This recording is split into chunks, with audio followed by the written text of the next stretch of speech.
When Spider-Man returned from the battlefield, he wasn't alone. He brought with him a costume. Unknown to him, this costume sought to bond with him permanently.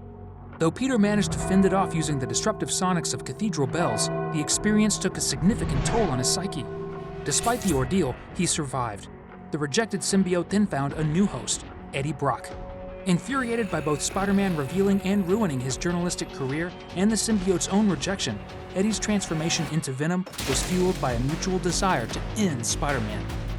However, imagine an alternate reality where Peter didn't escape the symbiote's grasp. What if, instead of Eddie becoming Venom, the symbiote turned him into a new Spider-Man? In the classic comic Web of Spider-Man, Issue 1, a memorable story unfolds.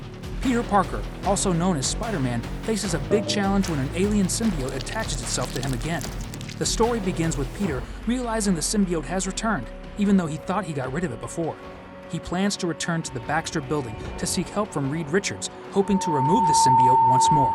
However, things don't go as planned. The symbiote fights back and hinders Peter's progress. It even stops him from using his web shooters. During this struggle, Peter encounters a group of criminals called the Votarians, led by someone named Honcho. A fight breaks out, and Peter and Honcho end up colliding with a church bell. This collision leads to a pivotal moment. Peter discovers that the intense sound of the bell can weaken the symbiote. In the original version of the story, Peter's act of desperation to save himself would have led to his death, but the symbiote, with its strong emotional connection to Peter, saves him by pulling him away from danger. This action highlights the bond between them and the symbiote's ability to feel and learn from his connection to Peter. However, in a different version of events on another Earth, the symbiote abandons Peter when he's in danger.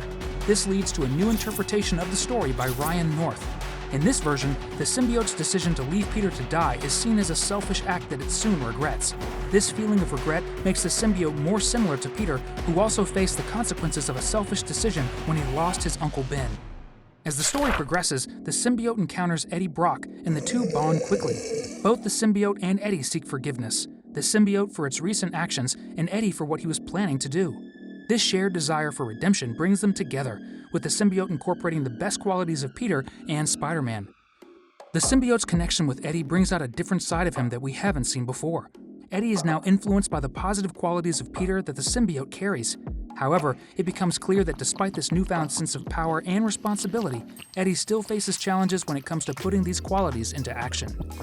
This struggle becomes evident when Eddie pursues Dr. Octopus, who is running away after robbing a bank, a tactic he used to fund his projects in the past. Eddie manages to corner Doc Ock in a warehouse and captures him. During their confrontation, Doc Ock mentions something about getting rid of the city's spider problem. Eddie responds by saying that such statements bother him and adds that there wouldn't be a spider problem if Doc Ock didn't hurt people in the first place. Interestingly, Eddie's use of pronouns like you and I in this situation is quite different from what we're used to seeing from him. Otto sharply points out to Eddie that he's not the original Spider-Man, accusing him of adopting a self-righteous attitude as if they are somehow better than others. Otto makes it clear that if one Spider-Man can be defeated, the current one is also vulnerable. Otto tries to attack him with his mechanical arms, but the initial assault doesn't succeed. Only when Otto switches to using sonic weapons does he discover that Eddie is susceptible to them. As a result, the symbiote's stability starts to weaken, and Eddie is left hanging precariously among some hanging objects. At this crucial moment, with an unsettling grin on his face, Otto begins discussing his intention to do more than just separate Eddie from the intriguing symbiote. This becomes a pivotal moment for Eddie. As mentioned earlier, he's struggling to differentiate between the symbiote's influence, which prompts him towards good deeds, and his own genuine desire to do good in his own way. Reacting quickly, Eddie grabs a brick, throws it at Otto's head, and then hurries back to attend to the symbiote, which he believes is still alive. During this time, Otto, who was briefly knocked out by the brick, regains consciousness. He brushes off Eddie's attack as a cheap shot, asserting that it won't work again. He emphasizes that Eddie is just an ordinary guy, not Spider-Man. Eddie and the symbiote acknowledge that Eddie isn't the traditional Spider-Man. However, they come together to affirm that Eddie won't face things alone anymore. With renewed determination, Spider-Man overpowers Otto. This enhanced connection empowers them significantly. After dealing with Otto once again, they capture him in webs, leaving him for the police to handle. As Spider-Man leaves the scene, he encounters Agent Venom, Anne Wang, a character not seen for a while. Anne Wang informs them of a troubling development. Someone is traveling across different realities, targeting and eliminating individuals with symbiotes. This grave situation calls for their unity and mutual assistance. The story then shifts to the second of 3 narratives, focusing on EddieBrock and Anne Wayne's family life, now enriched by their son Dylan's presence. However, their peaceful life is disrupted when their worst fear comes true. Dylan discovers a hidden secret related to the symbiotes, an aspect they had not adequately prepared him for. This revelation forces them to face the reality they had hoped to delay. We learn that Dylan was found by Leah, a girl around his age who lives as an orphan, taking care of herself. After waking up in an unfamiliar place, Dylan's resilience shines through, and he's determined to move forward. Leah shares her own backstory.